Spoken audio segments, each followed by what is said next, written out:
بسم اللہ الرحمن الرحیم۔ السلام علیکم۔ صحیح البخاری حدیث نمبر 101۔ عورتوں نے رسول پاک صلی اللہ علیہ وسلم سے کہا کہ آپ صلی اللہ علیہ وسلم سے فائدہ اٹھانے میں مرد ہم سے آگے بڑھ گئے ہیں، اس لیے آپ اپنی طرف سے ہمارے وعظ کے لیے بھی کوئی دن خاص فرما دیں۔ تو آپ صلی اللہ علیہ وسلم نے ان سے ایک دن کا وعدہ فرما لیا۔ اس دن آپ صلی اللہ علیہ وسلم نے عورتوں سے ملاقات کی اور ان کو وعظ فرمایا اور مناسب احکام سنائے۔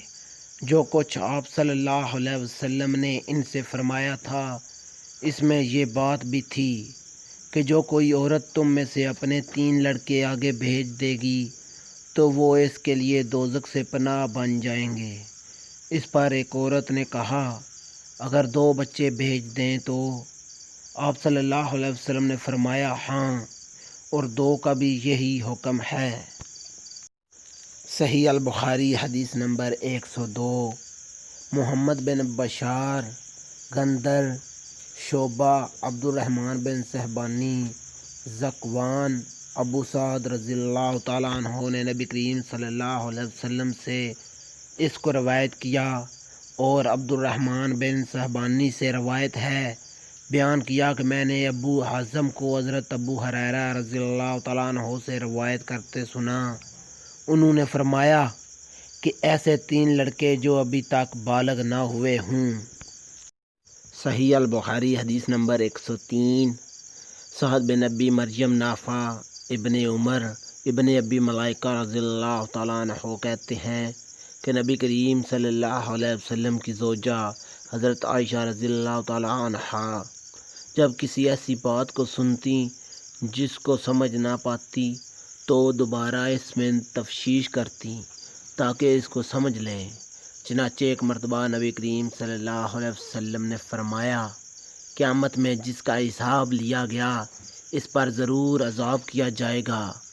حضرت عائشہ کہتی ہیں، یہ سن کر میں نے کہا کہ اللہ پاک تو یہ فرماتا ہے کہ فَسَوْفَ يُحَاسَبُ حِسَابًا يَسِيرًا۔ ترجمہ، پس ان قریب اس سے آسان حساب لیا جائے گا۔ معلوم ہوا کہ حساب کے بعد عذاب کچھ ضروری نہیں۔ آپ نے فرمایا، یہ حساب جس کا ذکر اس آیت میں ہے در حقیقت حساب نہیں بلکہ صرف پیش کر دینا ہے، لیکن جس شخص سے حساب میں جانچ کی گئی وہ یقیناً ہلاک ہو گیا۔ صحیح بخاری حدیث نمبر 104۔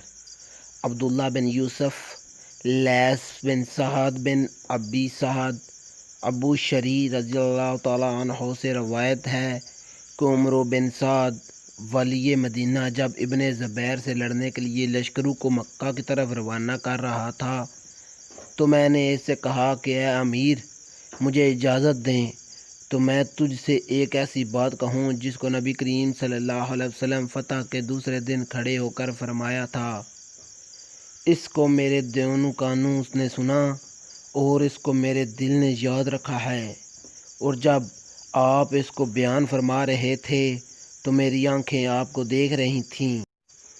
آپ نے اللہ کی حمد و ثنا بیان فرمائی، پھر فرمایا کہ مکہ میں جدال و قتال وغیرہ کو اللہ نے حرام کیا ہے، اسے آدمیوں سے نہیں حرام کیا، پس جو شخص اللہ پر اور قیامت پر ایمان رکھتا ہو اس کے لیے جائز نہیں کہ مکہ میں خون ریزی کرے، اور نہ یہ جائز ہے کہ وہاں کوئی درخت کاٹا جائے۔